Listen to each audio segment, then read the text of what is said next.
The jewels in the pillowcase, the secret treasure of Grand Duchess Maria Pavlovna. Elizabeth II in the Vladimir tiara of Maria Pavlovna. Diamond cufflinks with sapphires and rubies. Cufflinks in honor of the 16th wedding anniversary of Maria Pavlovna and Vladimir Alexandrovich. The cigarette case is gold with mother of pearl. The cigarette case is decorated with the monogram of Grand Duke Vladimir Alexandrovich. Maria Feodorovna's sapphire brooch and earrings. Cigarette cases. Imagine this, a darkened palace in revolutionary Petrograd. Soldiers stand guard at the gates, rifles in hand, while the sound of distant crowds echoes through the empty streets. Inside, behind locked doors and shuttered windows, hidden treasures lie in silence. Tiaras, necklaces, jeweled cigarette cases, gifts from emperors and kings. They had belonged to one of the most powerful women in the Russian Empire. Now they waited, abandoned, as if holding their breath. For 90 years, these jewels would remain untouched, forgotten inside a pair of pillowcases in the archives of a foreign ministry. But before we get to that remarkable discovery, we need to step back to the woman who owned them and to the world she moved in. Her name was Grand Duchess Maria Pavlovna, born a princess of Mecklenburg-Schwerin. In St. Petersburg society during the reigns of Alexander III and Nicholas II, she was second only to the empresses in influence. With her commanding presence, sharp mind, and taste for intrigue, she shaped fashion, gossip, and even politics. People feared her, admired her, and often whispered about her behind silk-gloved hands. But Maria Pavlovna's strong will was a double-edged sword.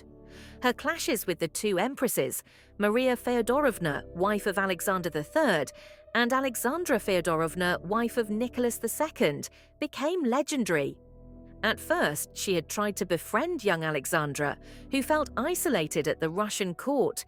Yet this friendship was never innocent.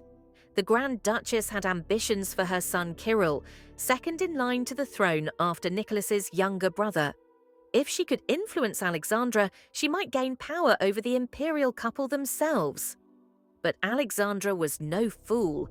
She saw through Maria Pavlovna's schemes. The friendship collapsed, leaving bitterness in its wake. Worse still, when Maria Pavlovna tried to push her other son, Boris, a notorious playboy, as a suitor for Nicholas's daughter Olga, the young empress refused. Accounts say the Grand Duchess pressed so hard that Alexandra was reduced to tears. From that day on, Maria Pavlovna's resentment hardened into a lasting feud. Yet she was not a woman to retreat.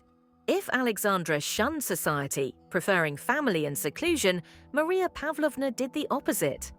She opened her palace, the Vladimir Palace, to glittering soirees, concerts and dinners.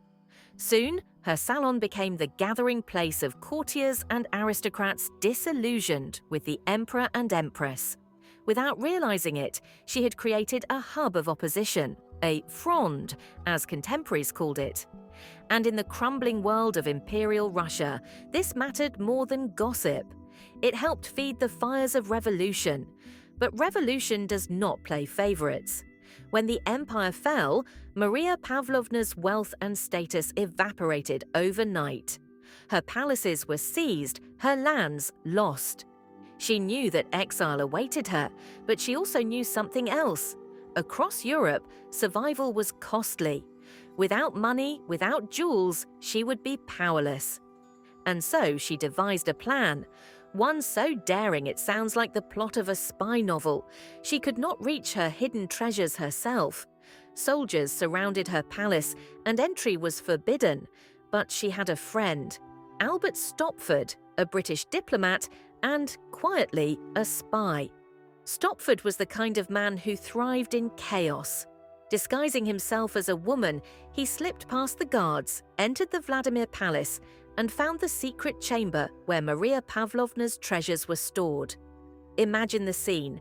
Under the flickering glow of a lamp, Stopford gathers necklaces, tiaras, jeweled cigarette cases from Fabergé, slipping them into an ordinary travel bag. One wrong move, one sound too loud, and armed guards would have discovered him. Yet somehow he walked out, bag in hand, past the soldiers into the night. The jewels were safe, for now, but their journey was only beginning. The long journey of the jewels. Albert Stopford, the Englishman in disguise, had pulled off the impossible. He walked out of the Vladimir Palace with history in his hands, a fortune in diamonds, sapphires, rubies, and gold. Yet his mission was far from over. Russia in 1917 was not a safe place to carry treasure. Cities were restless, trains were dangerous, and every road was crowded with soldiers and revolutionaries. Stopford knew one thing. If he tried to deliver the jewels directly to Grand Duchess Maria Pavlovna, who was then in the Caucasus, he might lose them, or his life. So he made a clever decision. He divided the loot into two parts. The most magnificent items, tiaras, brooches, and elaborate Fabergé pieces, he sent to London through British diplomatic channels. The rest, though still worth a fortune, he handed to Swedish diplomats. There is mystery even here. Some accounts suggest it wasn't Stopford at all, but an artist named Richard Berg Holtz who carried that second batch of jewels to the Swedes. Perhaps Berg Holtz acted on Stopford's behalf, perhaps the two men worked together. In either case, those gems, carefully wrapped, astonishingly in ordinary pillowcases, were placed into a diplomatic pouch and left for safekeeping. Maria Pavlovna eventually escaped Russia. By then, the London jewels had arrived safely, and when she reunited with them in exile, they became her financial lifeline. She divided the treasures among her children. Pieces of her collection would, over the decades, enter the treasuries of European royal families. The most famous of all is the Vladimir tiara, a circle of diamond loops designed to hold either pearls or emeralds. Queen Elizabeth II adored it, wearing it on countless occasions. To this day, it remains one of the crown's most striking heirlooms. But the other jewels, the ones hidden in those pillowcases, had vanished from memory. The Swedes received them, yes. They were tucked away in the archives of the Ministry of Foreign Affairs in Stockholm. And then, silence. Decades passed. The Russian Empire collapsed. The Soviet Union rose. 2 world wars swept across Europe. Generations of diplomats came and went. Yet in some forgotten storeroom, the Grand Duchess's diamonds and Fabergé cases waited, untouched. Nobody asked, nobody knew.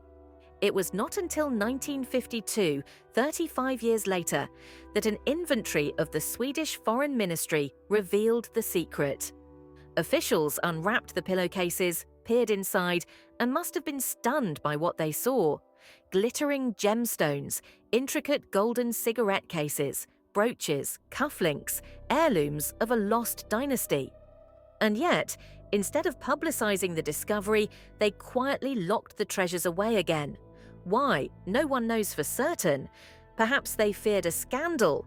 Perhaps they worried that the Soviets might demand the jewels be handed over. Or perhaps, in the cautious world of diplomacy, silence simply seemed safer than explanations. Whatever the reason, the jewels returned to the shadows. Their story paused once more, and there they remained. For more than half a century, the treasures of Maria Pavlovna slumbered in Stockholm. Generations who might have claimed them lived and died without ever knowing they existed.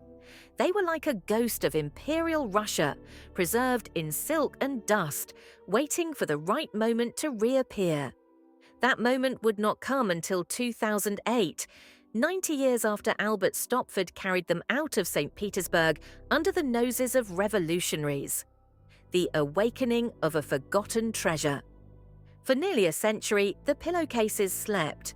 Tucked away in the archives of the Swedish Foreign Ministry, they gathered dust as history thundered on outside their locked doors.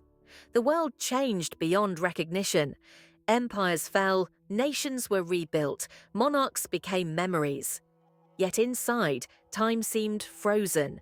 The diamonds were as bright, the gold as gleaming, as on the day they had left Petrograd. Then, in 2008, the silence broke. The ministry finally revealed what it had been holding for all those years: the lost jewels of Grand Duchess Maria Pavlovna. For historians and jewelers, it was like opening a time capsule from the twilight of Imperial Russia. News spread quickly. Newspapers called it the Romanov treasure that waited 90 years. The heirs of Maria Pavlovna, her grandchildren and great-grandchildren scattered across Europe, were contacted. Suddenly, they found themselves the beneficiaries of a forgotten fortune. The collection was breathtaking. Inside the pillowcases were dozens of exquisite items, many crafted by the legendary House of Fabergé. There were diamond cufflinks inlaid with rubies and sapphires, gifts from Maria Pavlovna to her husband, Grand Duke Vladimir Alexandrovich, marking their anniversaries. The gems spelled out dates, 1874 and 1884, immortalizing a marriage long faded into the mists of history. There were golden cigarette cases, some with delicate enamel, others bearing imperial monograms. One bore the portrait of Empress Maria Feodorovna with her children, a deeply personal token. Another gleamed with pearls and mother-of-pearl inlays. Each piece whispered stories of banquets, dances, private moments within the grandeur of the court. The heirs, of course, were stunned. For them, these were not just relics of a forgotten empire, but tangible ties to a grandmother and great-grandmother they had never truly known. And yet, reality soon intruded. Maintaining such treasures, ensuring them, protecting them, all of it was expensive, and the allure of immediate wealth was hard to resist. So, one by one, the jewels began to leave the family's hands.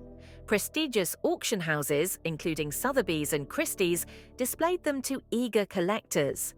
Fabergé cigarette cases, diamond-studded cufflinks, glittering brooches. Each item fetched astonishing prices. Even the pillowcases themselves, the humble cloths that had hidden a royal fortune for 90 years, were put up for sale. Experts estimated the total value of the pillowcase treasure at around €7 million. To think, jewels once slipped into a bag in the dead of night, smuggled past armed guards, forgotten in a storeroom, now dazzling under auction lights. And yet, as the treasures scattered across the world, something intangible was lost. These were not mere objects. They were fragments of a vanished world, of candlelit palaces, whispered intrigues, feuds between empresses and grand duchesses, and of a dynasty hurtling toward its tragic end. One piece, however, carried a destiny of its own. The Vladimir tiara, the most famous of Maria Pavlovna's jewels, had long since taken its place among Britain's crown jewels. Queen Elizabeth II wore it frequently, sometimes with pearls, sometimes with emeralds. It became so iconic that many forgot its Russian origins. Every time it glittered on the Queen's head, it was also a silent echo of Maria Pavlovna's ambition and defiance. But her descendants, including her great-granddaughter Maria Vladimirovna, recognized by many émigrés as the Tsarina in exile, never wore the recovered jewels. By the time they surfaced, they were destined not for family gatherings or dynastic symbolism, but for collectors, museums, and vaults. The story of the pillowcases had come full circle, from secret hiding place to silence, to rediscovery, and finally, to dispersal across the world. Yet the legend of Maria Pavlovna and her hidden treasure lives on. It is not just a tale of jewels. It is the story of power, intrigue, survival, and the strange ways in which history hides its secrets, only to reveal them when the world is ready to remember. Echoes of a vanished empire. The jewels of Grand Duchess Maria Pavlovna are more than diamonds and gold. They are fragments of a world that no longer exists, relics from the twilight of Imperial Russia. To hold one of her Fabergé cigarette cases or to see the gleam of her diamond cufflinks is to glimpse, for a moment, The glitter of candlelit halls, the rustle of silk gowns, the hushed intrigues of the Russian court. Yet, behind their sparkle lies tragedy. Maria Pavlovna's jewels survived, but the dynasty they represented did not. While her treasure slept safely in foreign vaults, Nicholas II, Alexandra, and their children faced a darker fate in Ekaterinburg. Other Romanovs perished in exile or execution. The empire that had once celebrated grandeur with tiaras and brooches collapsed into revolution and bloodshed. That is perhaps why stories like this haunt us. The jewels are not just beautiful objects, they are survivors, witnesses to history. They traveled in disguise, hidden in luggage, sewn into clothing, or, in this case, tucked away in ordinary pillowcases. They remind us that even as human lives are lost, objects can carry memory forward. Consider the irony. A woman so determined to shape politics and dynastic succession, reduced in the end to relying on her jewels for survival. Maria Pavlovna escaped Russia, but she did not live long in exile. She died in 1920, far from the glittering world she had once ruled. Her descendants scattered, often struggling for money, forced to sell off their heritage piece by piece. The jewels that had once symbolized status and power became lifelines, then commodities, and finally museum pieces or private acquisitions. Still, a few pieces took on new lives of their own. The Vladimir tiara, once a personal adornment in St. Petersburg, became one of Queen Elizabeth II's favorite jewels, seen by millions during state banquets and official portraits. Every time it appeared, knowingly or not, it carried the shadow of Maria Pavlovna's story of smuggling, survival, and a desperate gamble against history. And then there is the extraordinary image of those pillowcases. Ordinary linen sacks, the kind that might cradle a head at night, suddenly transformed into vaults of imperial treasure. It is almost a parable, wealth beyond imagination, disguised in the humblest of forms, forgotten for 90 years in the corner of a foreign archive. When the Swedish Ministry of Foreign Affairs finally revealed the truth in 2008, the story captivated the world not simply because of the jewels' value, but because of what they represented. The endurance of memory, the allure of the hidden, and the possibility that somewhere, in some dusty vault, history still waits to surprise us. €7 million worth of Fabergé and diamonds changed hands at auctions. Collectors paid fortunes to own a piece of lost Russia. Even the pillowcases themselves, once tossed casually to diplomats, were sold, as though they too had absorbed some of the treasure's aura. Yet perhaps the real value of the jewels cannot be measured in currency. It lies in the story they carry. The jewels in the pillowcases remind us that history is never entirely gone. It lingers in objects, in hidden places, in family lore, waiting for someone to lift the lid, open the case, untie the cloth, and bring it into the light. And so Maria Pavlovna's treasure remains with us, not just in museums and private collections, but in the imagination. It is a legend of intrigue and loss, of survival and rediscovery. Above all, it is a reminder that even in the darkest times, the past refuses to be silenced. Maria Pavlovna, born a German princess of Mecklenburg-Schwerin, carried herself with the ambition of a queen. As the wife of Grand Duke Vladimir Alexandrovich, the younger brother of Tsar Alexander III, she commanded her own glittering court, rivaled in prestige only by that of the Empress herself. Though she respected Alexander III and his formidable consort, Maria Feodorovna, her attitude toward their son, Nicholas II, and his wife Alexandra was colder, tinged with superiority. When the mystic Grigory Rasputin appeared at court, scandalizing society, Maria Pavlovna openly opposed the imperial couple. She became the informal leader of what many called the Grand Ducal Opposition, a faction of Romanovs who undermined Nicholas and Alexandra, weakening their reputation on the eve of the revolution. Like the empresses she rivaled, Maria Pavlovna loved jewels with a passion that bordered on obsession. Her husband showered her with gems, some from the Imperial collection, others purchased privately from the finest jewelers of Europe.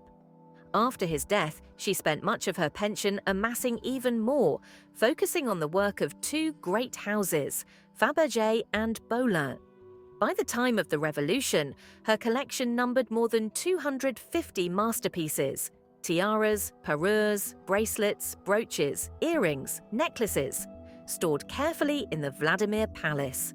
When revolution swept across Russia in 1917, Maria Pavlovna was far away in Kislovodsk, recovering her health. She instantly grasped the danger. Her family's dynasty was doomed, and with it her fortune. Yet her jewels remained locked in her Petrograd palace, now under watch by the provisional government. To retrieve them herself would have been suicidal. So she devised an audacious plan. She turned to a trusted acquaintance, Albert Stopford, an English antiquarian, a jeweller, and discreetly a British spy.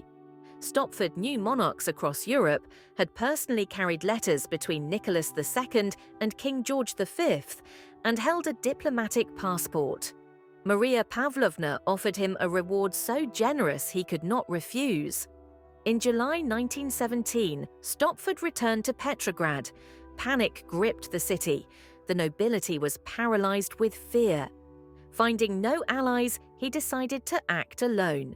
Disguised, legend says in a woman's dress, he slipped past guards, entered the Vladimir Palace, and discovered a hidden chamber adjoining Maria Pavlovna's bedroom. Inside lay stacks of currency, cases of jewels, tiaras, Fabergé boxes, and the famed Vladimir tiara itself. He packed them into a modest travel bag and, astonishingly, walked straight out past police watching the building. His British status shielded him from search.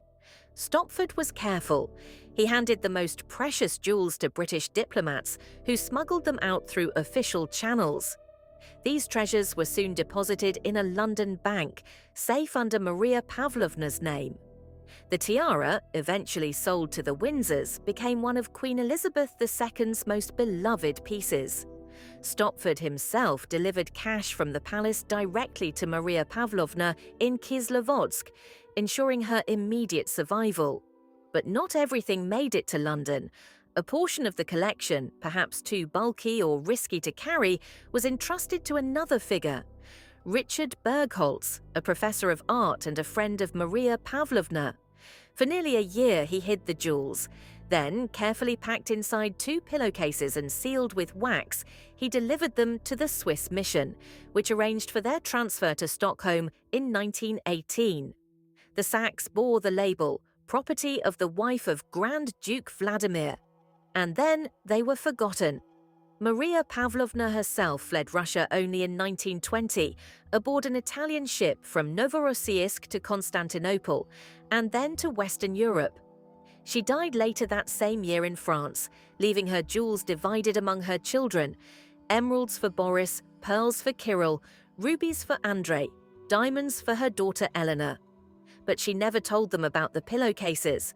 Perhaps she had no chance, perhaps she didn't even know. In 1952, Swedish diplomats conducting an inventory stumbled upon the forgotten sacks. When they opened them, they gasped: Fabergé cigarette cases, jeweled frames, cufflinks, brooches, glittering baubles from another age. And yet, fearing scandal or complication, the ministry resealed them, locked them away again, and kept silent for more than half a century. Only in 2008 did the secret finally surface. The pillowcase treasures were returned to Maria Pavlovna's descendants. Most were soon sold at Sotheby's. The proceeds, millions of euros, restored the family's ancestral castle at Schwerin, funded a biography of the formidable Grand Duchess, and even supported the Russian Orthodox Chapel of St. Vladimir that Maria Pavlovna had once built in honor of her husband. Thus, the jewels had completed their journey, from imperial palace to revolution to exile to dusty obscurity in Sweden, and finally back to her bloodline before scattering once more into the hands of collectors across the world.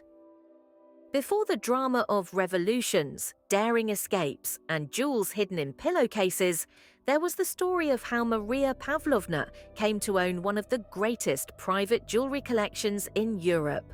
To understand that, we must go back to her childhood, long before she became the formidable Grand Duchess Vladimir.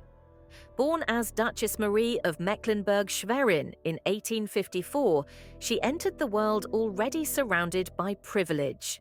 Her father, Grand Duke Friedrich Franz II of Mecklenburg-Schwerin, followed an old princely tradition. Each year, on her birthday and at Christmas, he presented his daughter with pearls.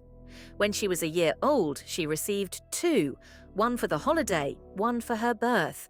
The ritual continued faithfully, so that by the time she was grown, Maria owned long strings of pearls, each bead marking a year of her life. Tragedy also enriched her collection. When Maria's mother died young, the little girl, only 8 years old, inherited her mother's magnificent jewellery. Thus, before she ever entered the Russian Imperial family, Maria already possessed a casket of 244 pieces, an astonishing dowry of gems. Her marriage to Grand Duke Vladimir Alexandrovich, son of Tsar Alexander II, expanded her fortune further. The engagement itself was marked by extraordinary gifts. On her birthday, May 2, 1874, Vladimir presented his fiancée with pearl earrings and pendants worth more than 22,000 rubles. Soon after, during a family celebration in Schwerin, more gifts flowed from her fiancé and his relatives: necklaces, bracelets, earrings, and brooches, each encrusted with pearls and diamonds. The imperial family joined in with generosity befitting their rank. Tsar Alexander II, the groom's father, and Empress Maria Alexandrovna, the bride's new mother-in-law, presented jewels on a scale rarely seen outside a coronation.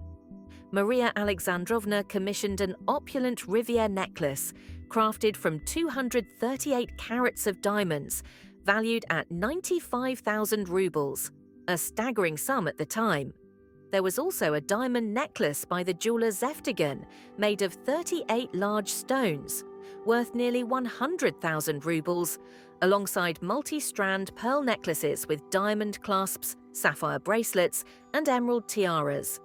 The list of wedding jewels reads like the inventory of a royal treasury: a diadem with 13 emeralds and 7 pendants, a necklace with 10 emeralds, an emerald brooch, and diamond earrings with emerald drops. By the time the wedding festivities ended, Maria Pavlovna's personal jewel box had swelled into a treasure chest that rivaled that of any European queen. But the gifts did not end with marriage.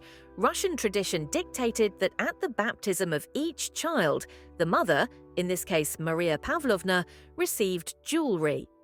With the birth of her eldest son, Alexander, she was presented with sapphire earrings and a pendant worth more than 30,000 rubles.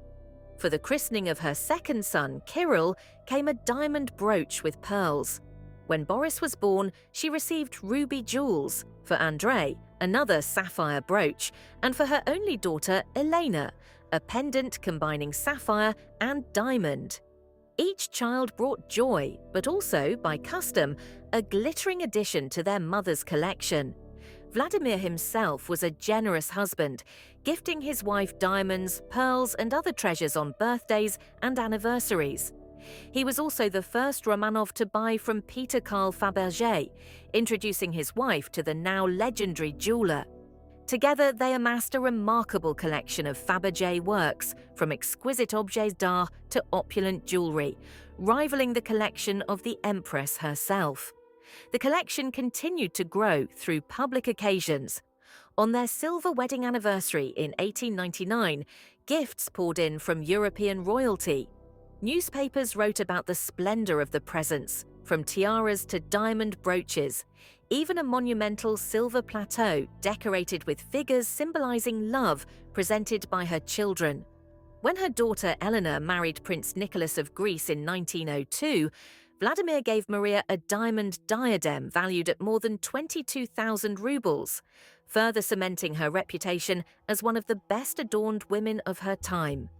By the early 20th century, Maria Pavlovna's jewel cases contained not only heirlooms and imperial gifts, but also personal purchases.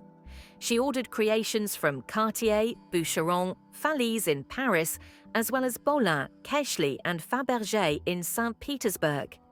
Her taste was impeccable, her resources nearly unlimited. Piece by piece, she built not just a collection, but a legacy. One that would one day travel across Europe in secrecy, hidden in suitcases and pillowcases, carried by spies and diplomats, and locked away in vaults for decades. It was a glittering empire of jewels, born not of chance but of tradition, marriage, motherhood, and her own unerring eye for beauty. Maria Pavlovna's collection was not merely a private indulgence, it was a statement of influence, taste, and authority. In the glittering world of Imperial St. Petersburg, where court etiquette dictated every gesture, every sash, every tiara carried meaning, the jewels of a Grand Duchess were more than decoration, they were political instruments. Her Fabergé pieces were particularly remarkable. Peter Carl Fabergé, already famous across Europe for his delicate craftsmanship, produced objects of astonishing ingenuity. Cigarette cases encrusted with diamonds, gold chatelaines, miniature portrait frames set with sapphires and pearls. Maria Pavlovna's patronage of Fabergé was extensive. She commissioned pieces not only for herself, but as gifts for friends, relatives, and allies within the court. Every object became a subtle tool in the social and political dance of St. Petersburg. Consider the Grand Ducal Salon, which Maria Pavlovna maintained with meticulous attention. Her receptions were famous for elegance and spectacle, rivaling even the Empress's gatherings. Guests admired not only the glittering interiors, but the jewellery worn by the hostess herself. Each tiara, necklace, or bracelet signalled alliances, favour, or prestige. By wearing a particular piece, she could subtly elevate one guest while reminding another of their relative standing. Her jewellery was, in essence, silent diplomacy, an extension of her ambitions and her understanding of court politics. Fabergé creations were central to this strategy. Multi-strand pearl necklace with diamond clasp was often paired with a matching brooch or tiara. Such sets were more than luxury, they were cohesive ensembles that broadcast wealth, refinement, and impeccable taste. Through these objects, Maria Pavlovna demonstrated a sophistication that few could rival, blending Russian craftsmanship with European elegance. Beyond her personal use, Maria Pavlovna's collection was a reflection of family pride. Many pieces carried historical resonance. Heirlooms passed down from her mother, gifts from her father in Mecklenburg, or items commissioned from European monarchs and jewelers. Each item was a story, a connection to a lineage that tied her not only to the Romanovs, but to a broader aristocratic network across Europe. By displaying or gifting these jewels, she subtly reinforced her family's prestige within and beyond Russian borders. Public events amplified this symbolism. Weddings, christenings, anniversaries, each occasion was an opportunity to present jewellery as a visual emblem of status. Her daughter Eleanor's wedding in 1902, for example, showcased jewels that conveyed wealth, heritage, and strategic alliances. Observers, both domestic and foreign, saw these objects as markers of influence, reinforcing the notion that Maria Pavlovna's household rivaled the imperial court itself in splendor and sophistication. It is striking to realize that while ordinary courtiers might depend on verbal persuasion or intrigue to secure influence, Maria Pavlovna relied on her collection as a tangible, visible tool of power. In an era when personal relationships and appearances could determine political fate, her jewels were not idle adornments. They were instruments of authority, diplomacy, and cultural capital. Behind this glittering public image lay private strategies. She often acquired jewels not for display alone, but as long-term investments, understanding their intrinsic and historical value. These acquisitions were prescient. Decades later, during the upheavals of revolution and exile, the very jewels that had broadcast her authority became lifelines. They financed her escape, ensured her survival in foreign lands, and eventually returned to her descendants, carrying centuries of legacy and storytelling within each gemstone. Fabergé, Bolin, Cartier, Boucheron. Every piece was part of an intricate web, intertwining art, family, politics, and survival. Through her taste, discernment, and strategy, Maria Pavlovna transformed her collection into a living history, a network of beauty, power, and memory that would outlast empires. Imagine a scene in revolutionary Petrograd, smoke curling from chimneys, the streets uneasy with whispers of change, and a once glittering palace now shadowed by fear. Inside the Vladimir Palace, a treasure trove of unimaginable wealth sat hidden behind secret doors, untouched yet perilously close to falling into the hands of a new, ruthless power. These were the jewels of Grand Duchess Maria Pavlovna, a woman whose ambition and elegance had rivaled the splendor of the Winter Palace itself. Among them were hundreds of precious items, diadems, necklaces, brooches, and parures, adorned with diamonds, sapphires, rubies, and pearls. They were symbols of an empire about to vanish, and yet, despite the chaos, a daring plan was unfolding to save them. Maria Pavlovna was no ordinary royal.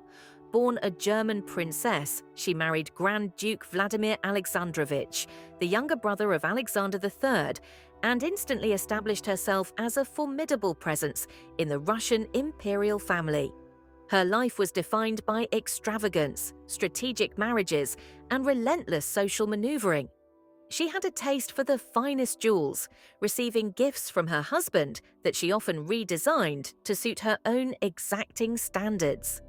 By the eve of the revolution, her collection included nearly 250 extraordinary pieces, each a testament to her power, refinement, and flair. But the revolution brought uncertainty, danger, and the very real threat of total confiscation by the Bolsheviks. It was during this turbulent period that a British man named Bertie Stopford entered her life.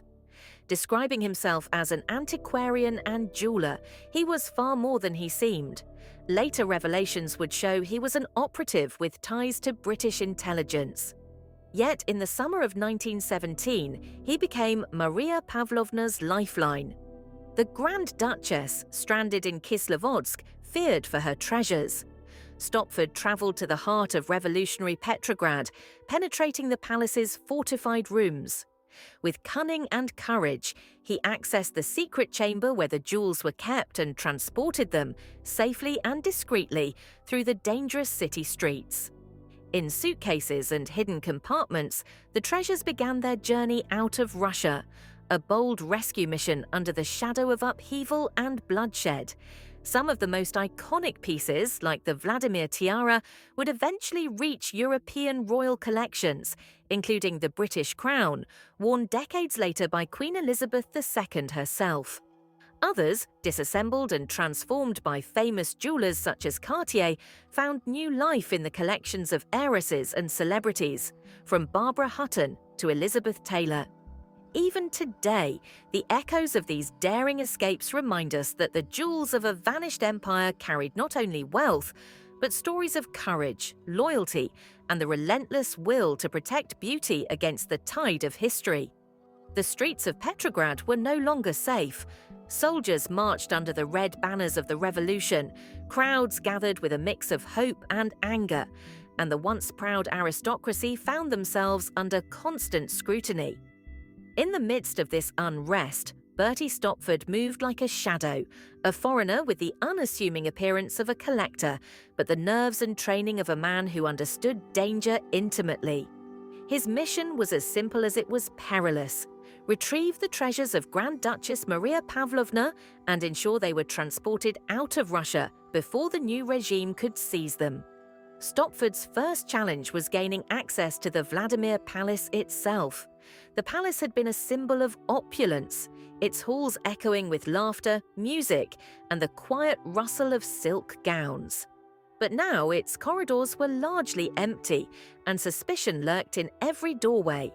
With the aid of one of the Grand Duchess's sons, or perhaps even alone, Stopford located the secret chamber, hidden behind a cleverly concealed door near Maria Pavlovna's private boudoir. There, under layers of dust and the faint scent of antique wood, lay hundreds of items worth a fortune. Diamond tiaras, emerald parures, pearl necklaces, gold brooches, and jeweled pocket watches. Every piece told a story. The Vladimir tiara, for instance, had been a wedding gift to Maria Pavlovna and could transform its appearance depending on the pearls or emeralds attached. The tiara would later become a defining feature of the British royal collection, worn by Queen Elizabeth II. But at that moment, it was a symbol of survival, fragile yet immensely valuable, waiting to be carried through a city in turmoil. Stopford packed the treasures carefully, aware that any misstep could lead to arrest or worse. It wasn't just the tiara. Other items, like golden cigarette cases, Fabergé trinkets, and diamond-studded writing instruments, were tucked into suitcases and bags, concealed under common linens to avoid attracting attention. Stopford, acting under diplomatic cover, arranged for some of the wealth to travel via official channels to London, ensuring that the Grand Duchess herself would receive her share of money and valuables. This meticulous planning was crucial. The slightest leak could mean the loss of a lifetime's worth of royal treasures. Meanwhile, the revolution raged on. News from Petrograd was filled with stories of looted palaces, confiscated estates, and the imprisonment of former elites. Yet in the midst of chaos, Stopford remained a figure of calm determination. For Maria Pavlovna, stranded hundreds of miles away in Kislovodsk, every hour brought anxiety. She knew that each piece of jewellery carried not only financial value, but the legacy of her family, the history of the Romanovs, and perhaps most importantly, a fragment of a world that was disappearing forever. As the treasures left Russia, a curious transformation began. Some pieces were adapted and redesigned by famous jewelers like Cartier to suit new owners, while others remained intact, carefully preserved. The story of these jewels was far from over. Even decades later, they would reappear in auctions, museums, and private collections, often accompanied by tales of espionage, diplomacy, and daring that bordered on the cinematic. But Stopford's journey was more than a tale of heroism. It was also a reflection of trust, loyalty, and human ingenuity under extreme pressure. He was not a thief, but a guardian, entrusted with a mission that required both discretion and courage. Each night he returned with a few more treasures, always aware that discovery could mean imprisonment or death. And yet, by the end of that summer of 1917, much of Maria Pavlovna's collection had been moved safely, leaving only the most cumbersome or inconspicuous items behind. While Bertie Stopford had secured the crown jewels of Maria Pavlovna's collection, there remained a smaller but equally precious assortment of objects. Golden cigarette cases, Fabergé trinkets, monogrammed writing instruments, and delicate personal items. These were not the dazzling diamonds or tiaras that would later adorn queens, but they carried the same weight of history, family, and memory. To move them out of revolutionary Russia required yet another trusted intermediary, a man who combined artistic skill with discretion. That man was Richard Berg Holtz, a Russian painter with close ties to the Imperial family. Berg Holtz's role was unique. Unlike Stopford, whose mission was daring and immediate, Berg Holtz moved with the quiet precision of an artist. He entered the abandoned palaces, cataloguing, gathering, and packing the smaller treasures in linen pillowcases. Each item was carefully wrapped, hidden among everyday objects to evade attention. He knew that discovery could mean imprisonment, confiscation, or even execution. Yet, driven by loyalty and perhaps a fascination with history itself, Berg Holtz succeeded in transferring nearly 100 invaluable items through secret diplomatic channels to Sweden. In Sweden, these treasures remained almost forgotten for decades. The pillowcases, filled with Fabergé creations, gold portcigars, and other insignia of Imperial Russia, were tucked away in quiet storage, far from the eyes of collectors, historians, and even family members. Maria Pavlovna had deliberately kept this cache a secret, sparing her children from potential disputes or the temptation of selling prematurely. By hiding the treasure, she ensured its survival, even as she passed away unexpectedly in 1920, leaving her heirs to wonder about the full extent of her legacy. The story of these items illustrates not only the chaos of revolutionary Russia, but also the extraordinary human ingenuity that preserved its heritage. Centuries of artistic mastery, centuries of family tradition, and centuries of wealth were carried across borders in ordinary pillowcases, hidden in plain sight.